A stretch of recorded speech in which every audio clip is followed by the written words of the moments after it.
Hello student, आज हम जानेंगे बिहार बोर्ड क्लास 10 हिंदी से चैप्टर 2 के प्रश्नों के उत्तर, जिसका शीर्षक है 20 के दांत।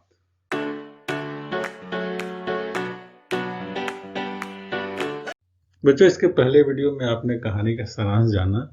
अब कुछ प्रश्नों के उत्तर जान लेते हैं। पहला प्रश्न इस तरह से है, कहानी के शीर्षक की सार्थकता को स्पष्ट कीजिए।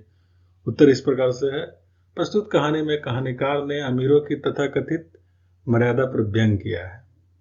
इसमें गरीबों पर अमीरों के शोषण एवं अत्याचार पर प्रकाश डाला है। 20 के दांत कहानी में महल और झोपड़ी की लड़ाई की कहानी है। इस लड़ाई में महल की जीत में भी हार दिखाई गई है।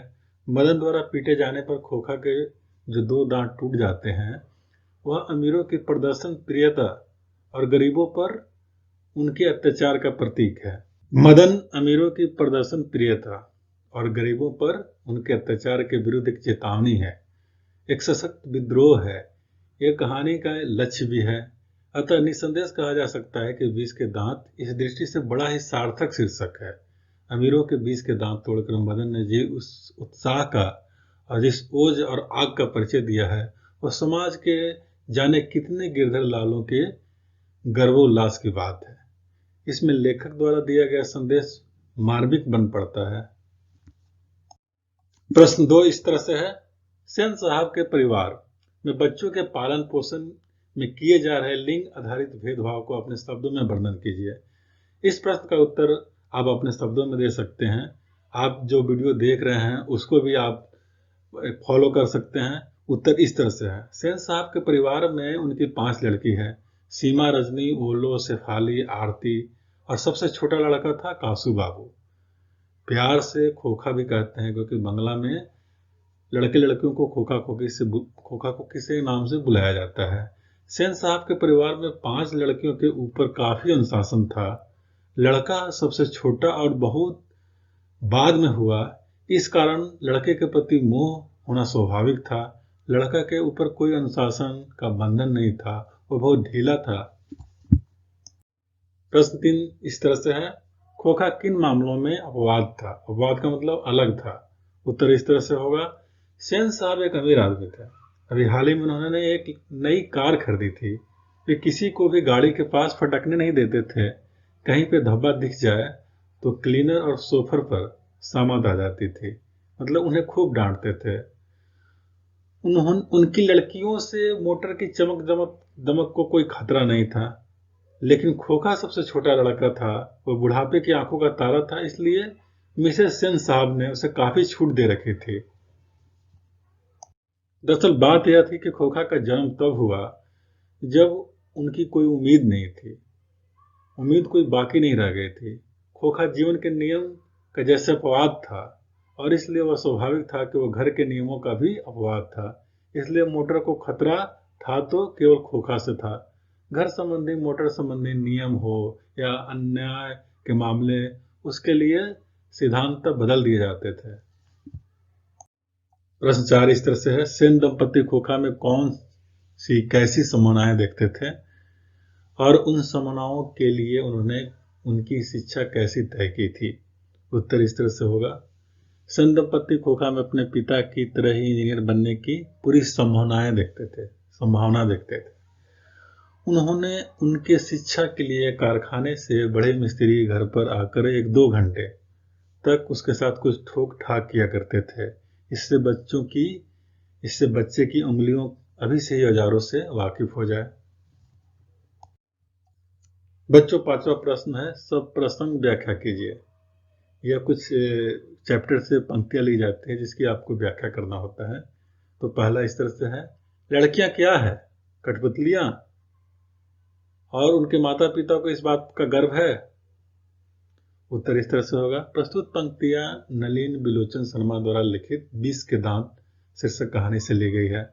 यह संदर्भ सेन परिवार में पली पोसी जाने वाली लड़कियों के चारित्रिक विशेषताओं से जुड़ा हुआ है।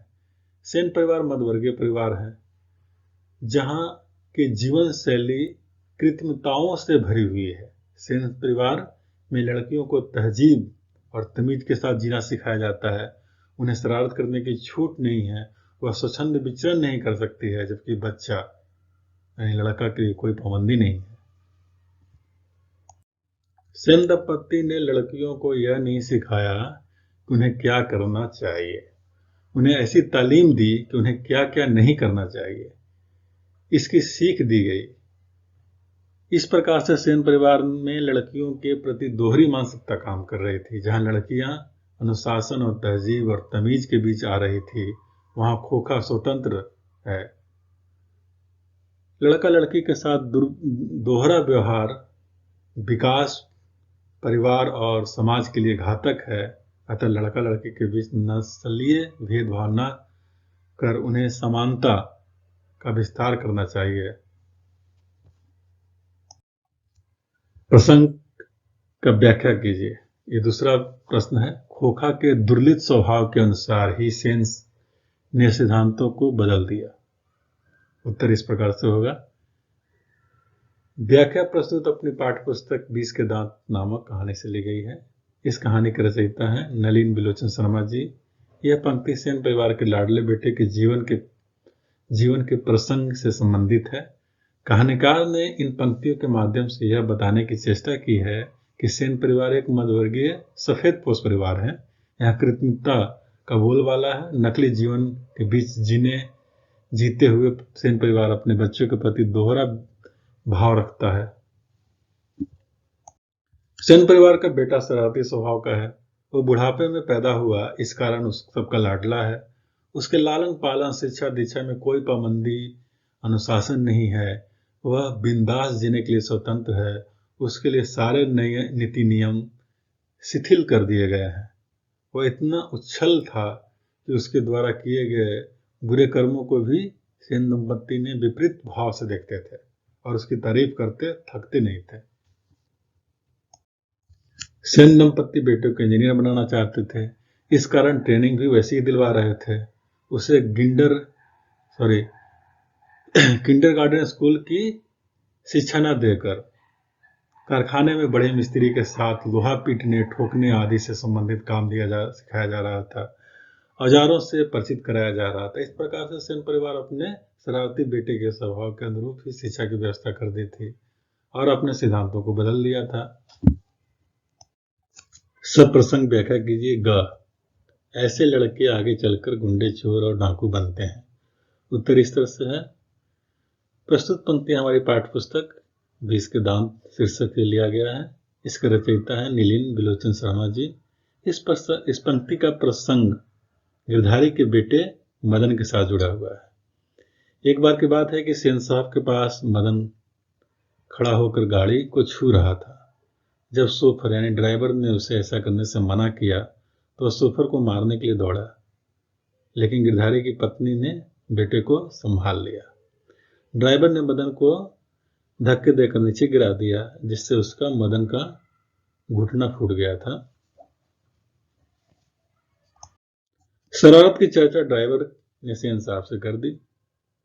इस बात पर सेन साहब काफी क्रोधित हुए और गिरधारी को अपनी फैक्ट्री से बुलाकर डांटते हुए कहा, देखो गिरधारी, आजकल मदन बहुत शोक यानी शरारती हो गया है। मैं तो तुम्हारी भलाई ही चाहता हूँ। गाड़ी गंदा करने से मना करने पर ड्राइवर को मारने के लिए दौड़ पड़ा और मेरे सामने ही वह डरने के बदले ड्राइवर को मारने के लिए झपटता रहा। देखो, यह लक्षण अच्छा नहीं है। ऐसे ही लड़के आगे चलकर गुंडे, चोर और डाकू बनते हैं। गिरधारी लाल तो जी हाँ जी कहने में लगा हुआ रहा। ऐसी सीख देते हुए सेन साहब गिरधारी लाल को बच्चे को संभालने और शरारत छोड़ने के लिए सीख देते हुए चले गए। यह प्रसंग उसी वक्त का है।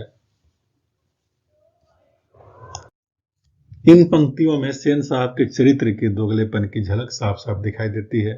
एक तरफ अपने अनुशासनहीन बेटे को इंजीनियर बनाने का सपना पालने वाले सेन साहब को उसकी बुराई नजर नहीं आती। दूसरी तरफ गिरधारी लाल के बेटे में उदंडता और शरारत दिखाई पड़ती है। यह उस मध्यवर्गीय परिवार के जीवन चरित्र की सही तस्वीर है।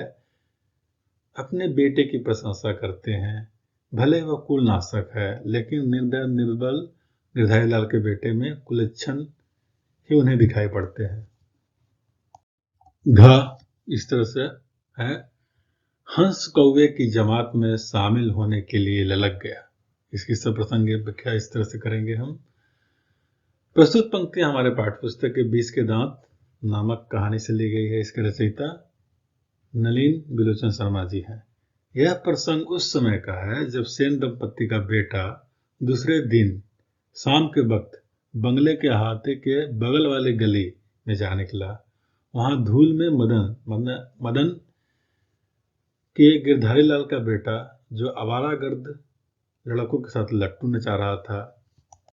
खोखा ने जब यह दृश्य देखा तो उसकी भी तबीयत लट्टू नचाने के लिए ललच गई। खोखा तो बड़ा घर का था, यानी वह हंसों की जमात का था, जबकि मदन और वे अन्य निम्न मध्यवर्गीय दलित शोषित थे। इन्हें कौवों से संबोधित किया गया है। इस सामाजिक भेदभाव के कारण कहा गया है कि हंस कौवों की जमात में शामिल होने के लिए लग गया। यानी कहने का भाव है कि खोखा, जो अमीर सेन परिवार का वंशज है, गरीबों के खेल में शामिल होकर खेलने के लिए लग गया। किंतु यह संभव न हो सका, क्योंकि पहले दिन उसके पिता ने उसे और उसकी मां के साथ पिता को प्रताड़ित किया गया था। उसने अपने अपमान को याद करके छूटते ही खोखा से कहा, अबे भाग जा यहां से, बड़ा लट्टू खेलने वाला है, यहाँ तेरा लट्टू नहीं है, जा जा अपने बाबा की मोटर में जाकर बैठ।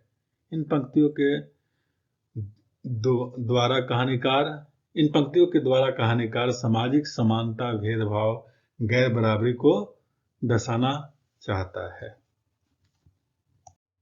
बच्चों, अगर वीडियो अच्छा लगा हो तो लाइक करें वीडियो को और चैनल को सब्सक्राइब कीजिए और बेल आइकन दबाइए, ताकि कोई नया अपडेट मिले तो मैं आपको सबसे पहले बता सकूं। धन्यवाद। अगले वीडियो में मिलते हैं, अगले चैप्टर में।